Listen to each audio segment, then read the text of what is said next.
day, people ride buses to places near and far. Today, we are taking a long bus ride. At the bus station, we must first buy a ticket. George and his father are buying their tickets.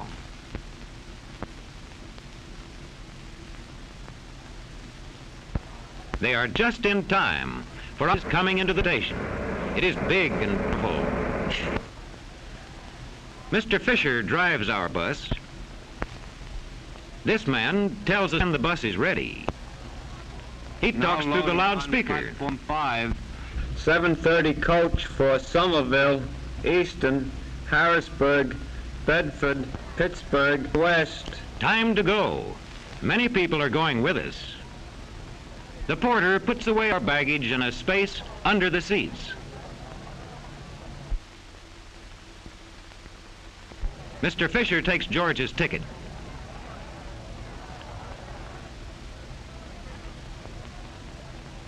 Inside, the passengers are finding their seats. George likes to sit in front so he can watch the driver. Before Mr. Fisher starts the bus, he closes the door and starts the motor. Then he backs the bus away. Out of the station we go, and on our way. Right on time, too.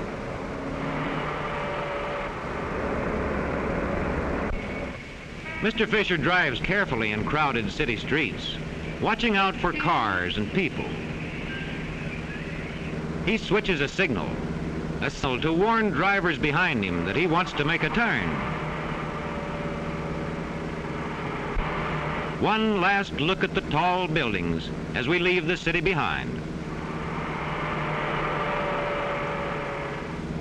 Soon we are out on the open highway, a highway that is like a river flowing from city to city.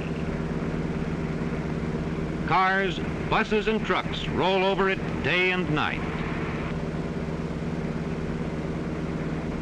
George likes to see the big trucks like these, hauling all kinds of goods to factories and stores. But Mr. Fisher keeps his eyes on the road, watching the road and the other cars all the time. A traffic light stops us. We will lose a minute or two here, and Mr. Fisher has to keep track of the time.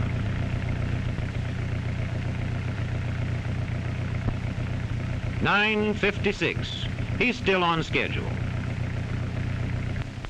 But now the stoplight is changing to go. He shifts gears.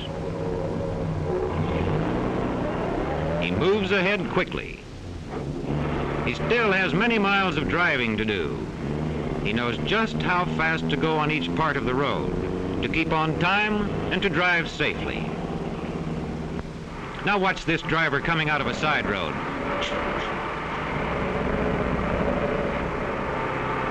Mr. Fisher has to look out for all kinds of careless drivers on the highway.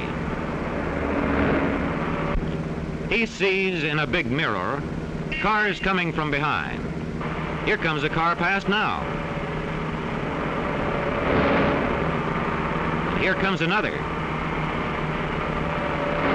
Mr. Fisher always drives safely and never passes another car when he can't see the road ahead. Now we are riding through a fine farm country.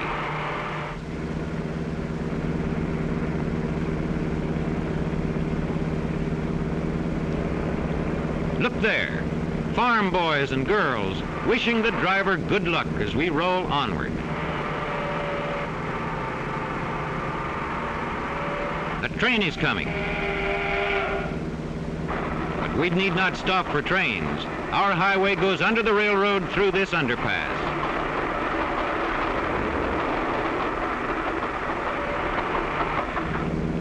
As our bus goes on, the passengers are having a pleasant time. Some watch the scenery, others read, while others find napping the most pleasant way to travel.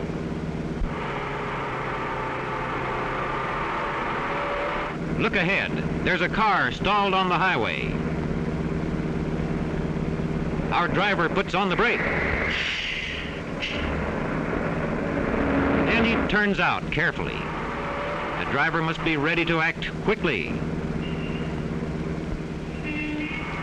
At last, we are coming into another city.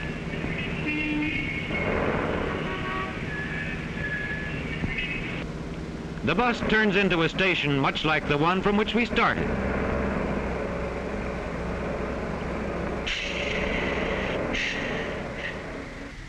Here, some of the passengers are leaving us. This is the end of the trip for Mr. Fisher, too. And so George tells him goodbye.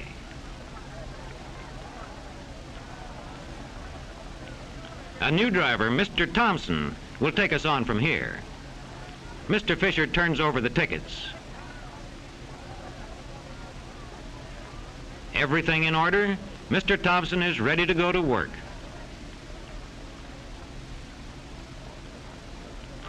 Soon we are leaving the city on the second part of our trip. We cross a broad, beautiful river. Out on the road, Mr. Thompson settles to his work.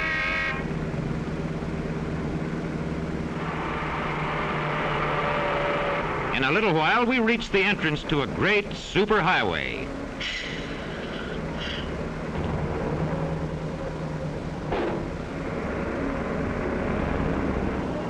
On this wide superhighway, Mr. Thompson can drive more safely and more easily. And passengers can ride more comfortably, too. Cars that cross this highway have to use bridges overhead, like this one.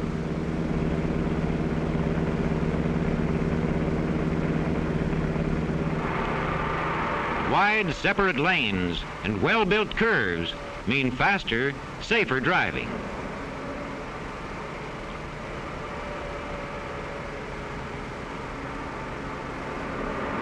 We are nearing a mountain ridge. It is a high wall across our path, but we plunge into this tunnel and right through the mountain. Out on the other side and down the mountainside into the valley beyond.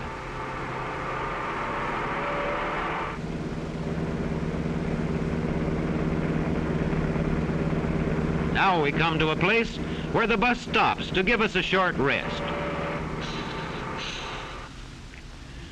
A place to stretch our legs and to eat lunch. A nice lunchroom by the side of the highway. While George and his father and the other passengers have lunch, Mr. Thompson makes sure that big motor, plenty of water and oil.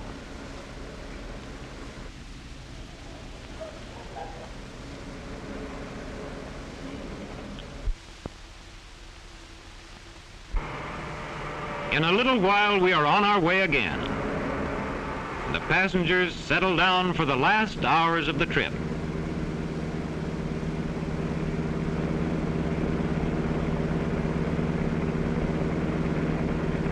Mile after mile goes by as Mr. Thompson drives on.